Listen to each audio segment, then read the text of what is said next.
So I wanted to read some quotes from this book called The Year of Living Constitutionally. It's by A.J. Jacobs. So Mr. Jacobs, he wrote this book called The Year of Living Constitutionally. Right here. Yeah. I want to read a couple quotes. And then also here's Malia. She's the runt of Assata Shakur. When I say Assata Shakur, I mean my dog, Assata Shakur.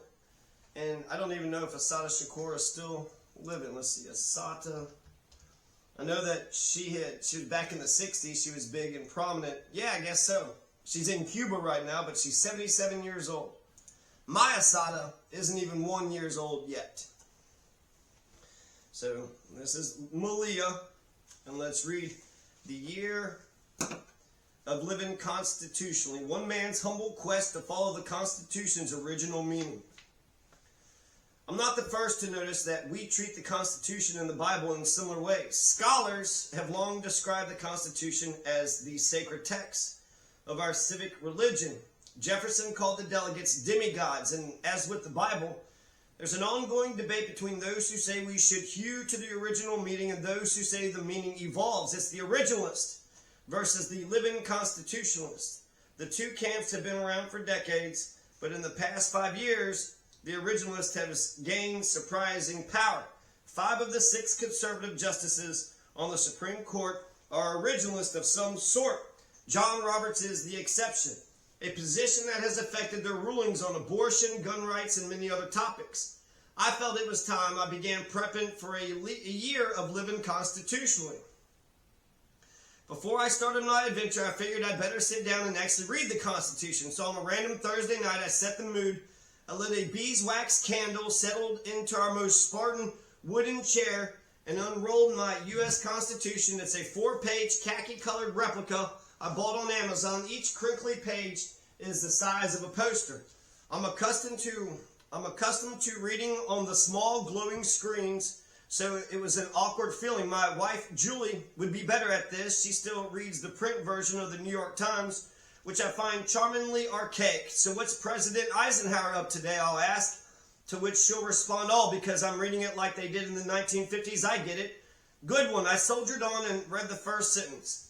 We, the people of the United States, in order to form a more perfect union, establish justice, ensure domestic tranquility, provide for the common defense, promote the general welfare, and secure the blessings of liberty to ourselves and posterity, do ordain and establish this Constitution for the United States of America. Well, hot diggity damn. Look at that. There's people out here that say the law doesn't apply to them. I guess they're immune, right, by their gender or the color of their skin. And then they haven't even read sentence number 1 of the so they don't. If you've never read sentence 1, you're not a lawful person. You don't like this country.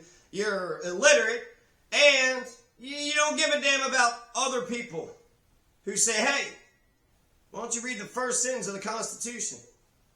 There's 6 end objects there. What's the point of the U.S. government? Number 1, to form a more perfect union. Number 2, to establish justice. Number 3, to ensure domestic tranquility. Number 4, to provide for the common defense, promote the general welfare, and secure the blessings of liberty to ourselves and our posterity. Do ordain and establish this Constitution for the United States of America. So Joe Biden thought that he should seal Team 6 as political opponents in order to ensure domestic tranquility and to provide for the common defense and to promote the general welfare, to secure freedom and justice in order to form a more perfect union. Well, he's obligated by the Constitution to do that. Now that's an inspiring 52 words. I love how it builds tension, comma by comma by comma, until we get to the majestic and self-referential phrase, this Constitution. I also like the mention of the general welfare. We could all use more attention to general welfare nowadays as a balance to America's focus on individual rights. I'm also a fan of the mention of posterity. That's us that they're talking about. We're the posterity. I'm a part of this American experiment. I even like the promiscuous use of capital letters. Over the years, several copy editors have told me that I'm an over-capitalizer. Ben Franklin wanted to reform American spelling so that all nouns were capitalized. Sadly, this didn't happen, but his advice had an impact on our founding document and this book that you are reading. After that gorgeous preamble, I got to Article 1. Frankly, it was a kind of a letdown. It's a list of rules for setting up Congress, and the prose switches from grand and soaring to technical and lawyerly. Article 1 reads more like the instructions to a complicated board game, like Settlers of Catan, but the players are the branches of government. When it's Congress's turn, it can do any of the following: impose duties, raise an army, etc. After Congress's turn is over, pass the dice to the president. So, this is a lot of fun. They hated authoritarians. Checks and balances he's talking about here. The penmanship, the spelling. Choose, they spell choose, C-H-U-S-I-N-G. Then they have Pennsylvania, in Pennsylvania, with one N, with two N's. The laughably archaic parts. The truly offensive parts. Let's see, the archaic parts. The Constitution is a 230-year, 7-year-old document.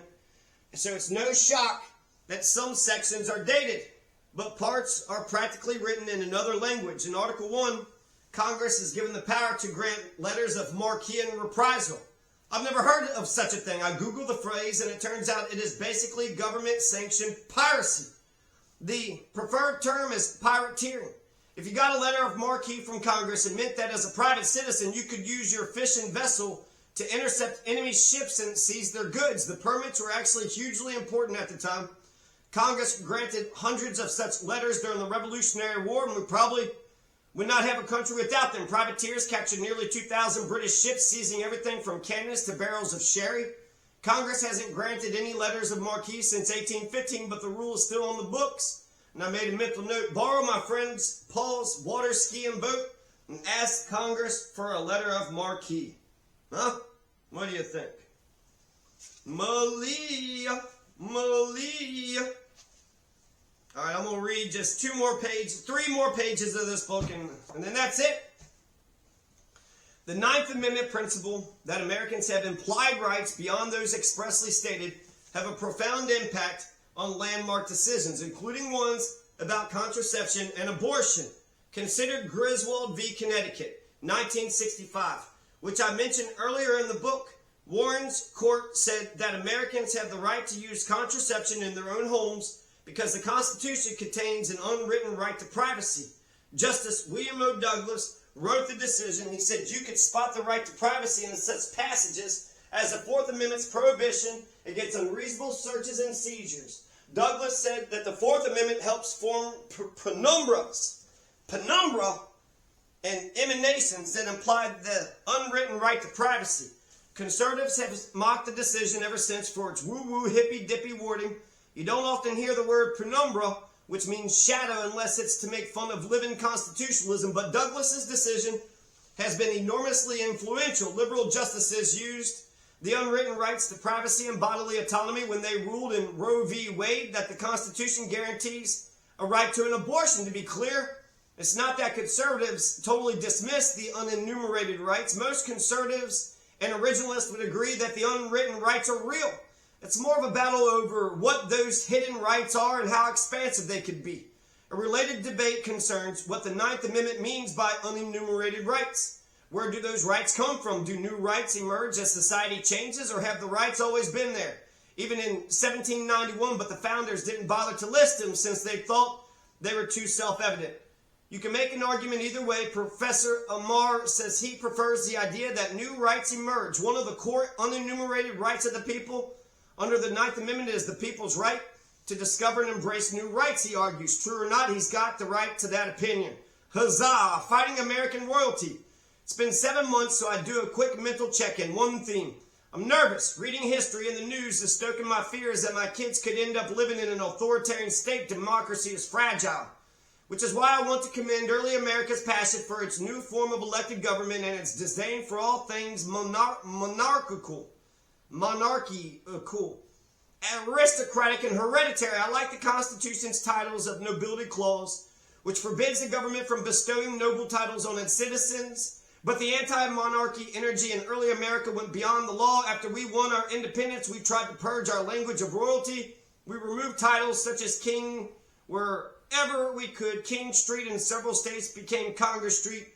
King's College in New York became Columbia College. The King's Minuet Dance became the Congress Minuet Dance. But if you look around America today, well, we've seemed to regress. The words king and queen appear everywhere. From our fast food restaurants to our basketball nicknames to our mattress sizes. It's bizarre, and frankly, to me, it's un-American. What to do about it? I grabbed my quill and I scribbled a letter to Robert Iger, head of Disney, which has spent decades promoting monarchy and princes and princesses in the most un-American way. I did have some hesitancy since Disney is fighting a First Amendment battle with the current governor of Florida, but maybe this would help. I started my note by explaining how the Founding Fathers were opposed to royalty and finished with my big idea. With that in mind, I have what I think is an exciting idea that will benefit both Disney and democracy. What if you change the name of the Magic Kingdom to the Magic Democracy, or at least the Magic Republic? Imagine the powerful message that would send that Disney is embracing the fairest form of government known to humans instead of an archaic hereditary system. You could even have Cinderella renounce her crown and open the leadership of the Magic Kingdom to a democratic vote. Imagine campaigns by Minnie Mouse or a joint ticket of Chip and Dale. Imagine young girls dressing up as congresspeople for Halloween instead of princesses. I believe this would be a huge positive publicity opportunity for Disney. It would send a wonderful message to our kids, strike a blow for democracy, which is endangered in our country and around the world. I would love to brainstorm with your staff on the Magic Democracy. If this is at all interesting to you, your humble and obedient servant, A.J. Jacobs. A.J. Jacobs. Women's Rights, Article 9. You have to, if you want to find out what's next, you'll have to read the book, Reading Rainbow.